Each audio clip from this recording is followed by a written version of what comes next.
Rádio e TV Brasil Espírita, iluminando consciências.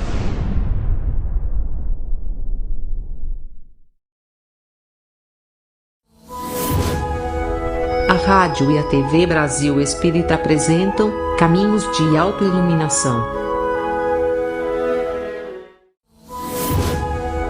Apresentação: Liliana Fábio.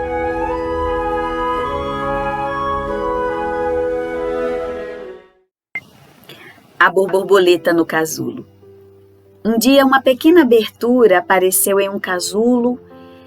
Então o homem sentou e observou a borboleta por várias horas. Conforme ela se esforçava para fazer com que seu corpo passasse através daquele pequeno buraco. Então pareceu que ela havia parado de fazer qualquer progresso. Parecia que ela tinha ido longe demais do que podia e não conseguia ir adiante. Então o homem, comovido, decidiu ajudar a borboleta. Apanhou de uma tesoura e cortou aquela abertura daquele casulo. A borboleta, então, saiu com facilidade, mas o seu corpo estava murcho, era pequeno e tinha as asas amassadas. O homem continuou a observar a borboleta porque esperava que a qualquer momento as suas asas pudessem se abrir, se esticar, para serem capazes de suportar o corpo que iria afirmar a tempo. Nada aconteceu. Na verdade, a borboleta passou o resto da sua vida rastejando em um corpo murcho e asas encolhidas.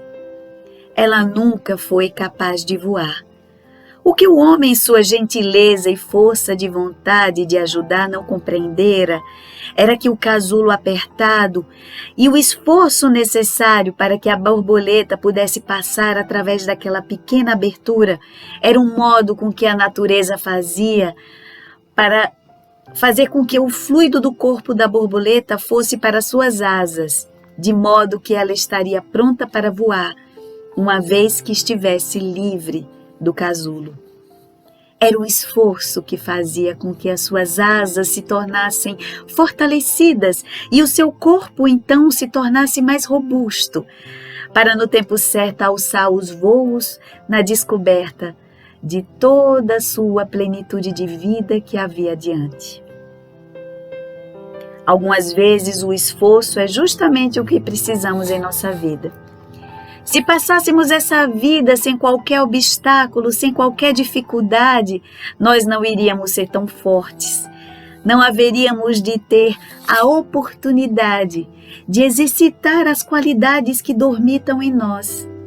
Quantas vezes, diante de desafios, nós nos surpreendemos com características, com habilidades em nós que nós não sabíamos que tínhamos. Assim, com essa mensagem simbólica a respeito da importância dos desafios que se nos apresentam na vida, através dessa metáfora da transição da borboleta e a sua passagem pelo casulo, nós cumprimentamos vocês, queridos amigos, queridos irmãos, em mais uma semana aqui no canal da Rádio Brasil Espírita, em mais um programa Caminhos de Autoiluminação. Desejando que todos possam se encontrar em paz e desejando também do fundo da alma que esta semana seja uma semana muito produtiva para todos nós, que possamos aproveitar cada lição que a vida tem a nos oferecer, porque ela é sempre rica de aprendizado.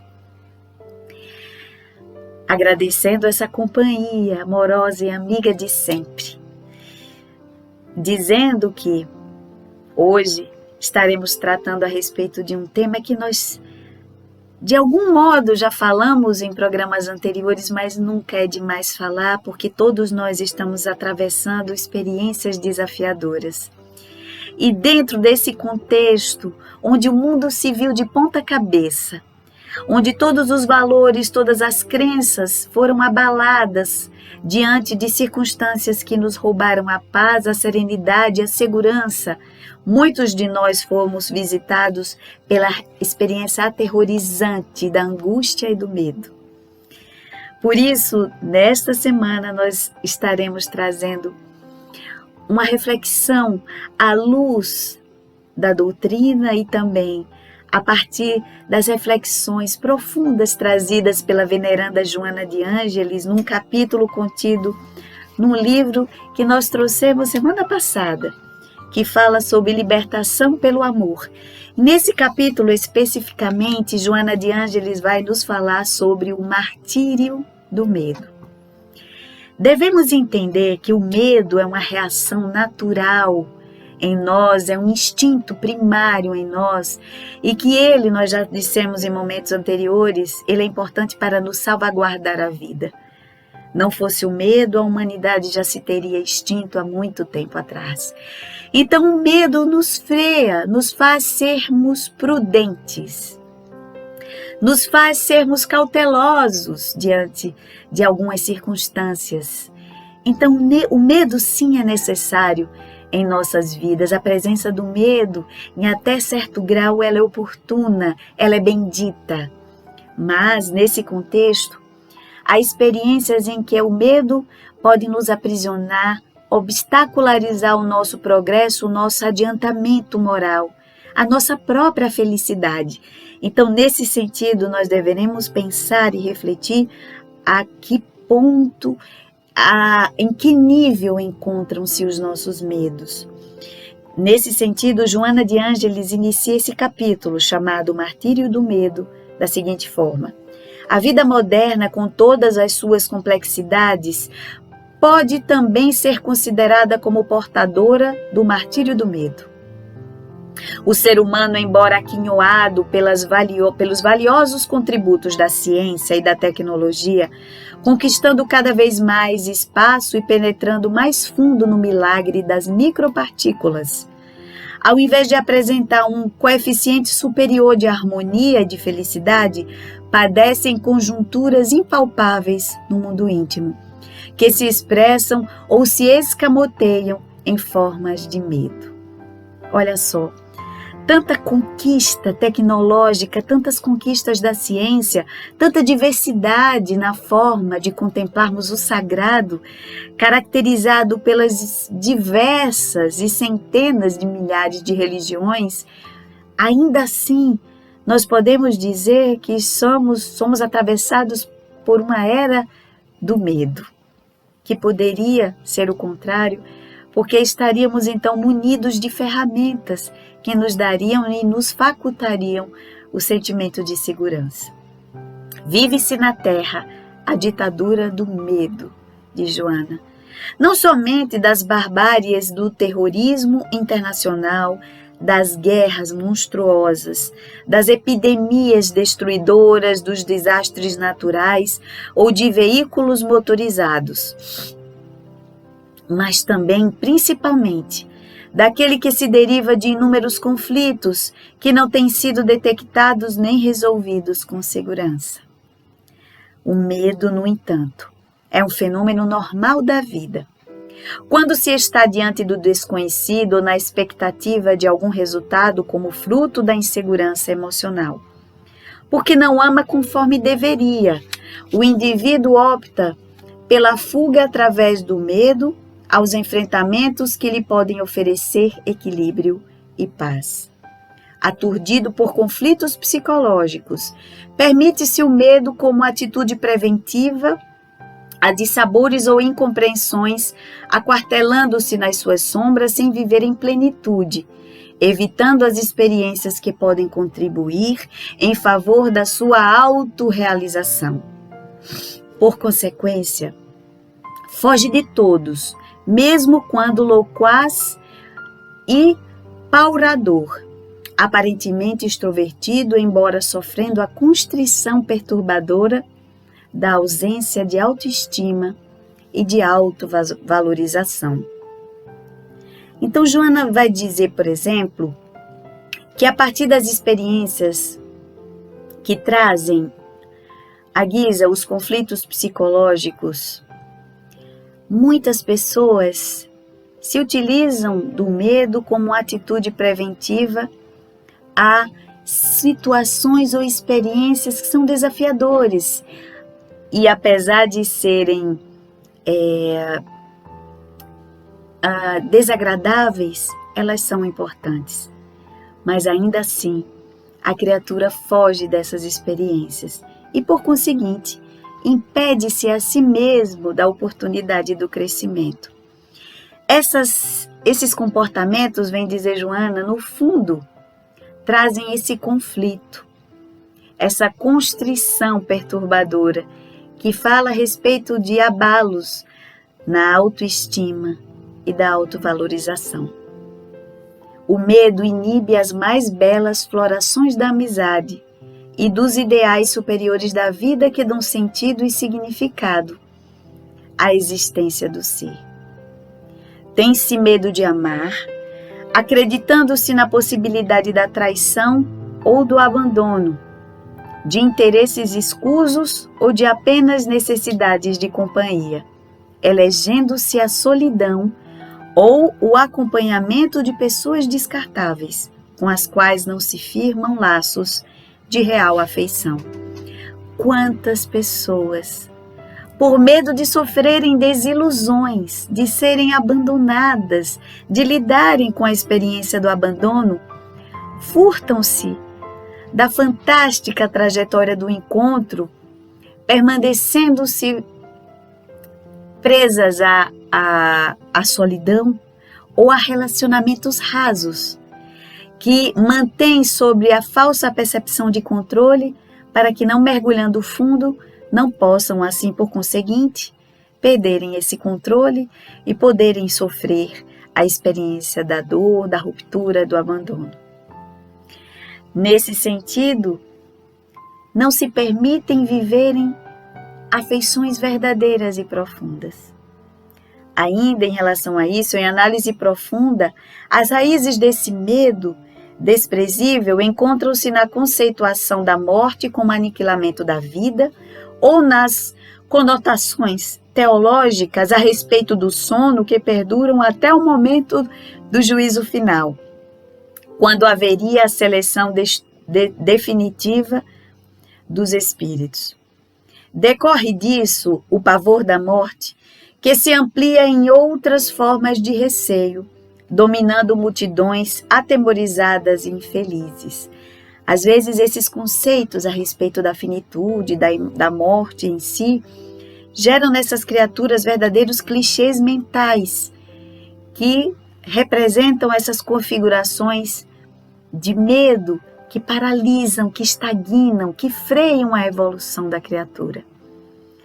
Decorre disso o pavor da morte, que se amplia em outras formas de receio, dominando multidões atemorizadas e infelizes. O amor, no entanto, é o grande antídoto ao medo. Quando se aprende a amar, naturalmente desabrocha a confiança e a alegria na convivência. Faz-se natural, ampliando os sentimentos de lidima afeição, que esbatem as sombras das dúvidas, dos receios injustificados, dos medos que se tornam muitas vezes patológicos. Quando profundamente e verdadeiramente nos entregamos ao amor, nós entendemos que todas as experiências desagradáveis que poderão advir a partir da nossa abertura para a vida, elas nos serão muito úteis, porque nos farão fortes. Quando se tem confiança irrestrita na bondade e na misericórdia divina, nós entendemos, por exemplo, que não haveremos de ter medo se somos visitados por um adoecimento, por uma ruptura de relacionamento, pela perda de um emprego, porque sempre haverão possibilidades de desenvolvermos em nós experiências criativas. Quantas pessoas nessa pandemia, após a experiência dolorosa, a vivência dolorosa da perda de um emprego, descobriram em si habilidades, qualidades que antes nunca se deram chance de perceber ou de se desenvolver. É a vida dando a chance para que possamos mudar de posição e crescer. O medo, quando estagna, ele nos impede de abrir o nosso olhar para outros campos da vida. O medo basilar, instintivo, primitivo, é esse medo que nos resguarda dos perigos. mas o medo que traz uma necessidade neurótica de proteção e de exclusão das experiências, esse medo sim é que precisa ser cuidado e observado. Ainda nesse sentido, Joana de Ângeles vai nos dizer que, elegendo-se o medo, a vida perde o sentido e o indivíduo emurchece pela falta de espontaneidade para viver e para realizar-se. É a abertura do casulo, aquela abertura forçosa que faz com que a criatura se arraste, e não o esforço para burilar, para entender, compreender mecanismos para que possamos sair das dificuldades que nos fazem fortalecer as fibras profundas da alma. Posterga, nesse caso, as realizações que podem lhe ser enriquecedoras, sempre sob o estigma do medo do fracasso. Como se toda atividade tivesse necessariamente que ser coroada de imediato êxito nas suas primeiras tentativas de realização. O insucesso é a experiência que ensina como não mais se tentar o labor dentro do esquema que deu errado. Quantas vezes nós, no afã de protegermos os filhos, colocamos sempre em situações previsíveis. No campo do lúdico, das brincadeiras, sempre damos um jeito para que o nosso filho ganhe, porque queremos poupá-lo da experiência do fracasso e da experiência e do confronto com a frustração. Nós esquecemos nesse sentido que estamos atrofiando as asas das nossas crianças, as asas da capacidade de lidar com a frustração, de desenvolver a resiliência frente às situações que não deram certo, de desenvolver a gratidão apesar das ocorrências negativas, entendendo que tudo valeu a pena porque nos gerou crescimento. Os filhos aprendem com as derrotas dos jogos, assim como no futuro aprenderão que a vida pode nos dar rasteira, que às vezes os nossos planos podem não caminhar no sentido que gostaríamos, mas tudo bem, valeu a experiência. Valeu a oportunidade de aprender com o erro, porque mais adiante não cometerei mais. Se as circunstâncias se apresentam da mesma forma e lá atrás as minhas atitudes geraram erro, geraram fracasso, naturalmente tentarei outras possibilidades. Isso o fracasso nos dá como alternativa de aprendizado e crescimento. Mas quando eu impeço os meus filhos de terem contato, confronto com isso, mais adiante eu terei os adultos amedrontados, com medo de fracassar, se impedem da oportunidade de tentar. Isso é muito restritivo. Isso causa um empobrecimento da experiência humana e da nossa trajetória evolutiva. Assim, nesse sentido, ela diz, atravessam-se desse modo os belos períodos da infância, da juventude e da idade adulta, cultivando-se o medo absurdo, para dar-se conta de que se perderam os melhores períodos da vida, quando a velhice assoma e a oportunidade não tem mais retorno. A eleição do amor expulsa dos espaços emocionais o martírio do medo. Tem-se medo de perder o emprego, como se não houvesse outras experiências estimuladoras, novas possibilidades de recomeço e de realização. Receia-se a perda de amigos e de afetos, atormentando-se em presídios emocionais absurdos, em realidade negando-se a dar-se, a entregar-se confiante na resposta do próprio amor. Se por acaso desaparecem pessoas do relacionamento, isso não pode constituir motivo de preocupação desde que não se seja responsável por quanto. Outras chegarão e preencherão as lacunas, porventura, Aqui ela nos fala do medo no campo afetivo.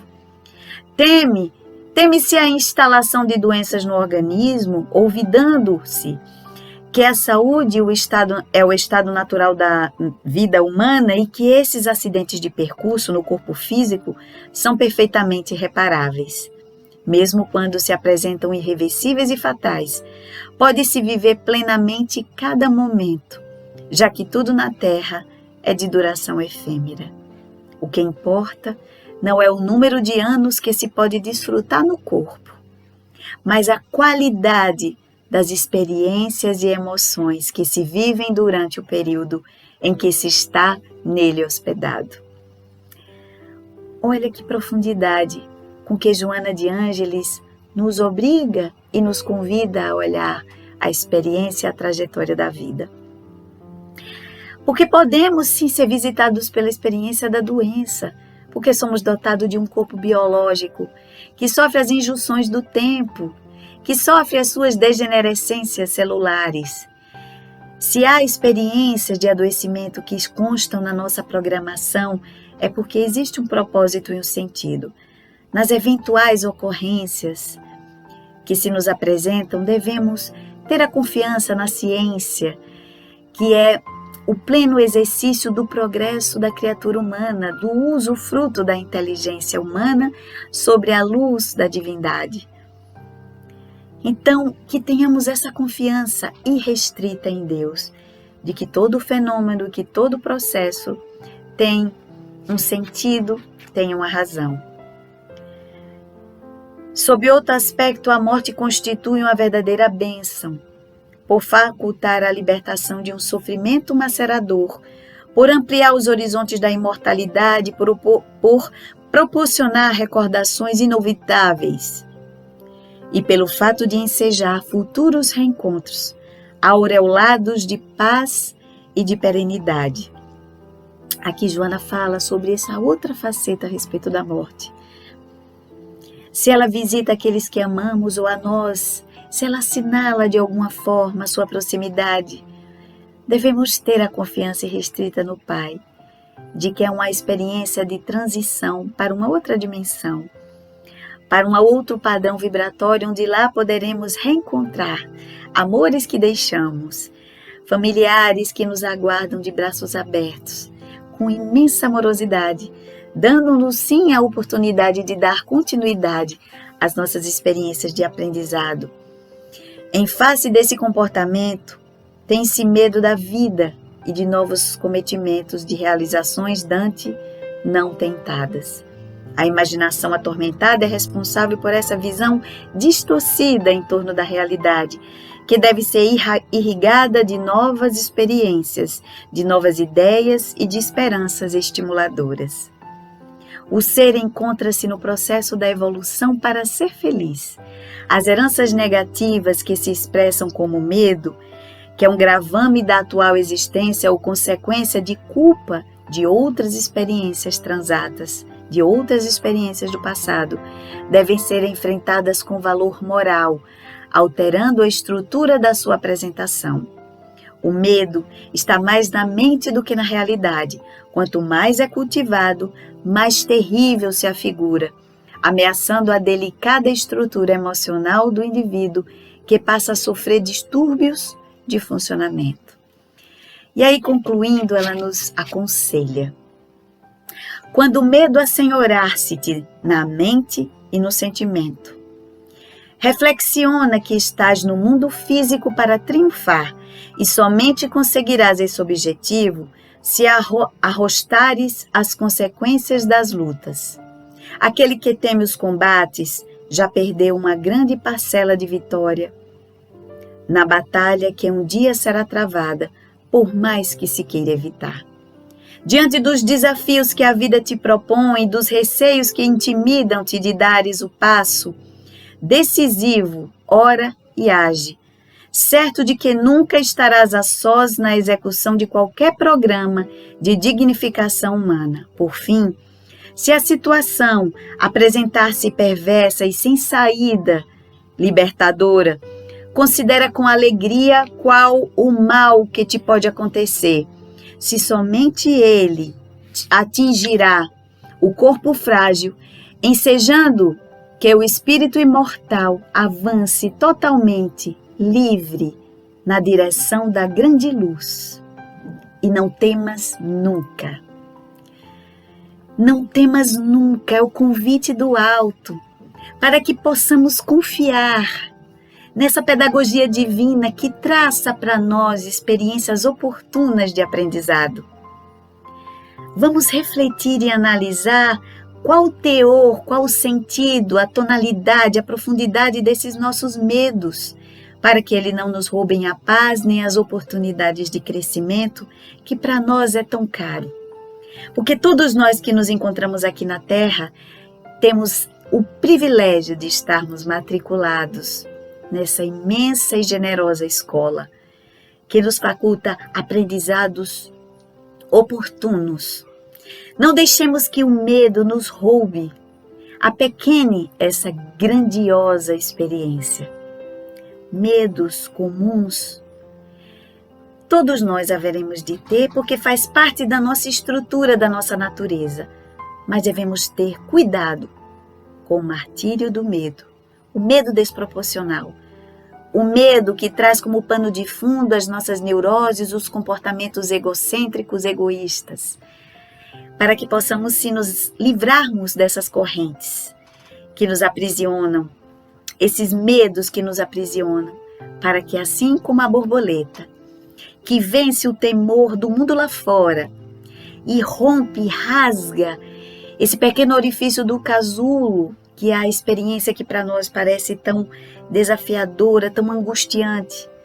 E aí, quando rompemos com esses medos, desenvolvemos as nossas asas da amorosidade, da racionalidade. E aí o universo é o limite.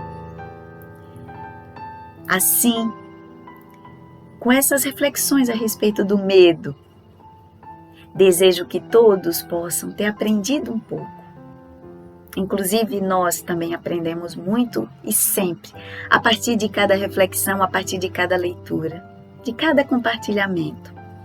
Então que possamos aprender com as experiências daqueles que venceram seus medos, que se encontram ao nosso entorno, que romperam com a linha da mesmice, que saíram da zona de conforto para experienciar novas possibilidades, acreditando que existe um Pai misericordioso e bom que nos sustenta e um irmão querido que há mais de 2000 anos havia nos dito que não nos deixaria sozinho. Então, como esse irmão mais velho que nos orienta e que nos ampara, que confiemos no Cristo. Grata mais uma vez pela atenção generosa e amorosa de todos vocês. Antes, fazendo esse convite, para que possam, cada um no seu tempo, conhecer o canal da Rádio Brasil Espírita, o site onde lá temos enquetes, sugestões de músicas, temos inúmeras sugestões de obras para enriquecer a nossa trajetória.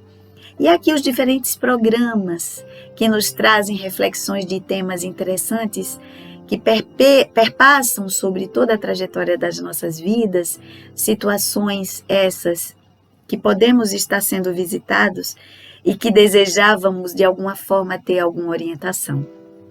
Vão lá, divulguem, compartilhem para outras pessoas, assistam os programas, deem as suas likes para que o canal seja entendido como um conteúdo relevante. Porque há mais de 10 anos, a Rádio Brasil Espírita tem iluminado consciências. Então, também nesse sentido, aqui no canto do vídeo vocês vão achar um QR Code e nele, a partir dele, vocês vão poder também contribuir de alguma forma para que esse programa, esse projeto de luz possa continuar essa missão fantástica de iluminar corações e consciências. Grata então, mais uma vez, por essa companhia amorosa, desejando que todos possam ter uma semana de muita luz e de muito aprendizado. Que esses medos que às vezes nos impedem de crescer sejam acolhidos, observados, analisados e tratados com carinho, mas que sejam sim combatidos, como nos recomenda Joana de Ângeles. Que Jesus possa abençoar cada lar, cada um de vocês, e que tenhamos sempre essa companhia generosa e amorosa do Mestre Jesus, que na fala de Joana de Ângeles, mesmo nunca convocado, nunca sai de perto de nós. Beijo no coração de todos, muita paz e muita luz.